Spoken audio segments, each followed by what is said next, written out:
Saudações cordiais a todos. Esta apresentação diz respeito a um trabalho de investigação em curso na rede de investigação em educação, atividade integrante do Programa de Apoio Integrado ao Setor Educativo de São Tomé e Príncipe, país STP. O trabalho debruça-se sobre as funções de supervisão pedagógica em São Tomé e Príncipe e está a ser desenvolvido por um grupo constituído por José Carlos Aragão, do país STP, Isabel Abreu, do Ministério da Educação de São Tomé e Príncipe, e Ana Isabel Andrade, da Universidade de Aveiro, Portugal. Quanto à estrutura da apresentação, começaremos por contextualizar e problematizar a temática do nosso trabalho. Em seguida, apresentaremos um breve enquadramento teórico, os objetivos do estudo e a metodologia do trabalho utilizada. Passaremos posteriormente a apresentar a análise e alguns resultados e terminaremos com o elenco das principais conclusões e das referências bibliográficas. Para uma boa compreensão do nosso trabalho, é necessário, antes de mais, esclarecer que em São Tomé e Príncipe existe uma supervisão pedagógica institucional. Isto quer dizer que existem no Ministério da Educação, e mais concretamente em cada uma das direções de educação e ensino, setores específicos cuja atividade é o desenvolvimento da supervisão pedagógica. Para além deste nível institucional central, encontramos também ao nível local, de distrito, região autónoma e escolas, diferentes atores educativos que têm atribuições explícitas de supervisão pedagógica, como, por exemplo, os orientadores pedagógicos e os delegados de disciplina. Os supervisores pedagógicos centrais são geralmente professores com habilitação profissional para a docência e alguns anos de experiência de ensino e são convidados para a função pelo diretor do serviço. Ao longo dos anos, o Ministério da Educação, através de normativos legais, além de fixar as competências do Serviço de Supervisão Pedagógica, foi passando também um certo testemunho do seu processo evolutivo. Assim, os metodólogos, elementos responsáveis pela elevação do nível de preparação metodológica de cada professor, em 2017, mais de 30 anos depois, passam a ser designados por supervisores. De recordar que a figura de metodólogo foi criada com a introdução do conceito de preparação metodológica no âmbito da reforma integral do ensino, implementada no início dos anos 80, em que se afirmava, por exemplo, que o diretor da escola é o principal metodólogo. Com o tempo, mudou igualmente o foco da intervenção dos supervisores, agora menos virada para as questões de controlo e policiamento. Por outro lado, cada vez mais, assiste-se a um eclodir de estudos sobre o sistema educativo e, muito particularmente, sobre a supervisão pedagógica feita em São Tomé e Príncipe. Estudos estes protagonizados por são-tomenses e estrangeiros. Um olhar de fora, com cunho científico, que pode ajudar a compreender e melhorar a educação em São Tomé e Príncipe. Face às informações disponíveis, o que é que podemos concluir em relação à natureza deste serviço? Os normativos legais são suficientemente claros em relação ao foco e destinatários da intervenção deste serviço? Os estudos internacionais ajudam a corroborar alguma das tendências aqui enunciadas? A necessidade da sua existência mantém-se quando há cada vez mais um número crescente de docentes com formação profissional? Questões pertinentes que clamam por respostas. Refletir sobre a supervisão pedagógica é impossível sem considerarmos o contexto socioprofissional em que ela se desenvolve, ou seja, o contexto educativo e escolar, onde são atores principais os alunos e os professores. Concordamos que a tarefa de ser professor é um processo inacabado, onde o professor tem que saber interagir, relacionar a teoria e a prática, saber fornecer compreensão e questionar a ação na prática. É útil que os professores saibam orientar a sua reflexão e as suas análises para a procura de soluções de problemas dentro e fora da sala de aula. Esperamos que a supervisão pedagógica colaborativa entre os professores sirva para demonstrar as possíveis vantagens da colaboração na resolução de problemas, na partilha de soluções e na discussão de estratégias. Cambly 2016 aponta claramente para esta necessidade. Segundo Rocha, 2016, a educação e a nova atual escola confrontam-se com novos desafios decorrentes do ritmo das mudanças económicas, tecnológicas e demográficas. As sociedades exigem que a escola esteja preparada em simultâneo para se adaptar a estas mudanças e que encontre respostas eficientes para as novas exigências que se sucedem. A supervisão, nomeadamente a supervisão pedagógica, assume aqui particular relevo, perspectivada para responder a esses mesmos desafios que são colocados à escola e a si mesmo. Aos modos de fazer a supervisão estão associados diversos modelos supervisivos. Modelos estes que se manifestam com configurações distintas, pressupondo abordagens mais diretivas ou mais reflexivas, conforme as concepções que os norteiam. De acordo com os contextos, a supervisão pode assumir formas específicas. As formas aqui sugeridas pressupõem, por um lado, o acompanhamento e a monitorização executados com uma intencionalidade orientadora, formativa e transformadora, adivinhando uma abordagem reflexiva, e, por outro lado, coordenação, controle, planeamento e organização, deixando antever uma abordagem mais diretiva e inspectiva. Ou, se tivermos em conta Mary Rangel, 2016, uma primeira forma que evidencia uma natureza pedagógica e outra, a segunda, de natureza tendencialmente administrativa e inspectiva. O mundo, as sociedades estão em constante transformação. A escola e toda a comunidade educativa não estão imunes a estas transformações. Alarcão, 2020, chama a atenção para este facto e para as suas consequências em relação à forma como concebemos hoje a supervisão pedagógica. No contexto atual, temos que considerar os vários fatores interventores no processo educativo, a sua complexidade e interrelação. Neste sentido, importa analisar o quadro normativo que define as atribuições dos supervisores pedagógicos são-tomenses, no sentido de apreender a visão de supervisão, bem como a visão daqueles que têm a investigar a supervisão praticada em São Tomé e Príncipe.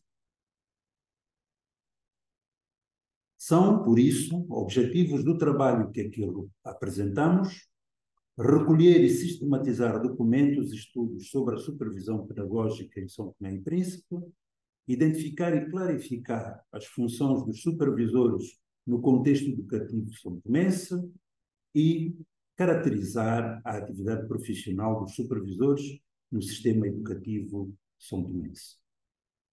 Para alcançarmos estes objetivos definidos para a investigação de tipo exploratório, definimos como metodologia a recolha e análise de conteúdo de um corpus documental capaz de permitir o acesso à noção de supervisão em circulação no espaço educativo são-tomense.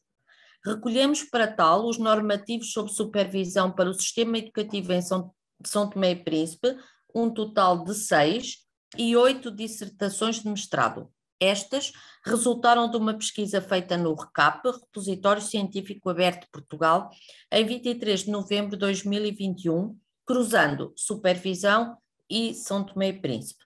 A constituição deste corpus baseou-se no pressuposto que os documentos recolhidos nos permitiriam aceder ao pensamento de atores educativos em São Tomé e Príncipe, nomeadamente às representações ou intenções de decisores de política educativa, assim como às de investigadores no terreno sobre práticas de supervisão.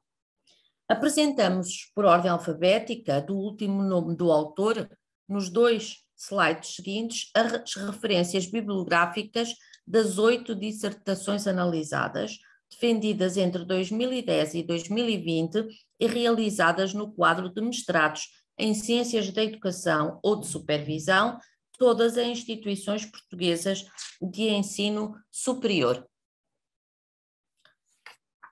Os 6 normativos, despachos do Ministério da Educação, Cultura e Formação ou Ciência, publicados em 2014 e 2015, referem-se a diferentes figuras do sistema educativo de São Tomé e Príncipe relacionadas com a função supervisiva e identificando as funções desses atores. O processo de análise de conteúdo do corpus recolhido utilizou como categorias as funções supervisivas identificadas por Dias em 2009, a saber, uma função descritiva, cabendo ao supervisor a descrição de fenómenos, comportamentos, isto é, da situação em que se realiza a atividade supervisiva, uma função formativa, que se traduz na retroação ou feedback que o supervisor fornece àqueles que supervisiona, a partir da observação que realiza aos objetos da supervisão.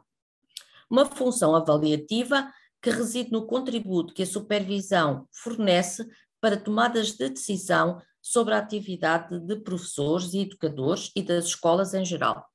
Uma função heurística que resulta da emergência de hipóteses pertinentes para a compreensão da situação objeto de supervisão.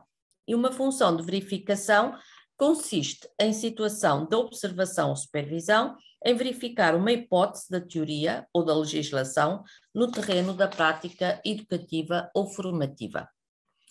Vejamos então o que se entende no contexto são-tomense por supervisão, cujas funções são atribuídas nos normativos analisados ao supervisor pedagógico, ao orientador pedagógico e ao delegado de disciplina.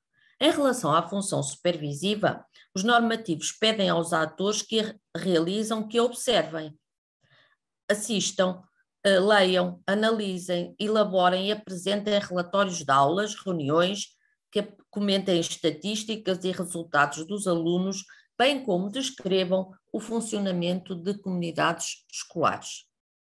Em relação à função formativa da supervisão, no discurso dos normativos, ela deve traduzir-se em feedback, orientações sobre aulas, materiais didáticos, professores, projetos educativos, resultados da avaliação dos alunos e dificuldades várias com as quais os atores educativos se confrontam.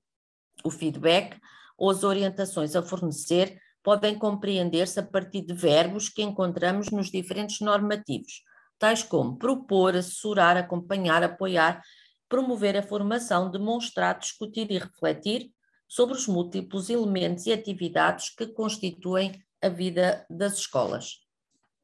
A função avaliativa da supervisão surge nos normativos a partir das atividades que são atribuídas àqueles que devem supervisionar o funcionamento da avaliação, critérios, matrizes e provas, os cadernos diários dos alunos, o cumprimento dos planos de aula, o desempenho dos professores e o projeto educativo de escola, definindo critérios e normas, analisando, premiando, escrutinando e controlando o trabalho dos atores educativos. A função heurística surge nos normativos nas seguintes atividades que são atribuídas aos atores da supervisão: planificar ou planear, analisar e discutir, elaborar, coordenar, acompanhar, oferecer subsídios, organizar atividades letivas.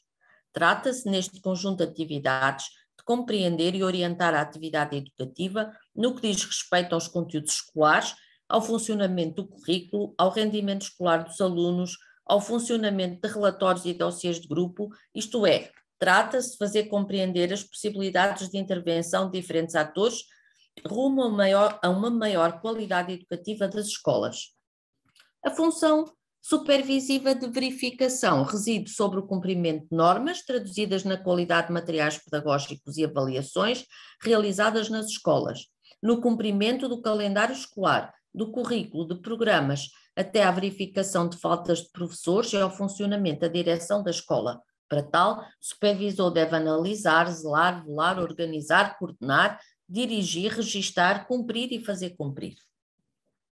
A análise das dissertações permite-nos identificar no discurso dos seus autores as mesmas funções supervisivas, ainda que nem todas elas surjam nas recomendações finais das investigações de modo explícito. Como exemplo, apresentamos o resultado da análise da dissertação de Rodrigues, defendida em 2010 na Escola Superior de Educação de Lisboa, intitulada Inspeção da Educação na República Democrática de São Tomé e Príncipe, concepções, dinâmicas e estruturas organizacionais. Aqui encontramos a supervisão com funções predominantemente descritiva, formativa e avaliativa. Assim, a título de exemplo, o discurso da investigação aponta para uma supervisão descritiva quando pede aos supervisores que produzam relatórios sobre as suas visitas às escolas. Aponta para a função formativa quando pede aos supervisores que apoiem os professores na correção dos erros de conteúdo, funcionando como modelos a seguir, realizando aulas demonstrativas e recomendando medidas para que o professor possa melhorar o seu desempenho, isto é, contribuindo para a aprendizagem profissional dos professores.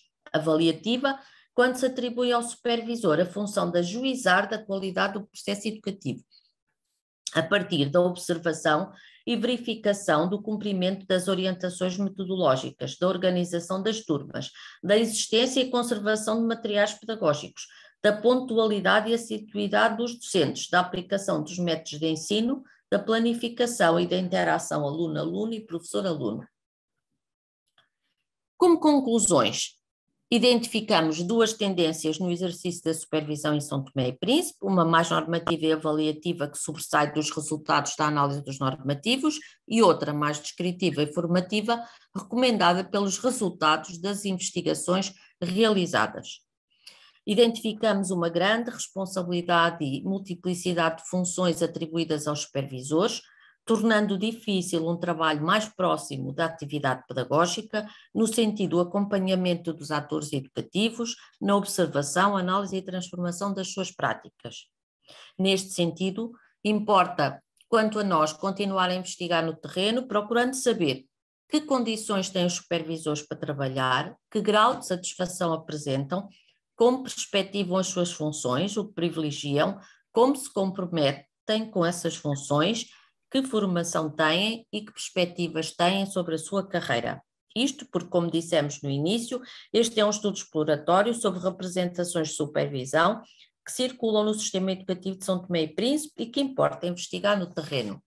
Deixamos algumas referências bibliográficas e agradecemos a atenção prestada.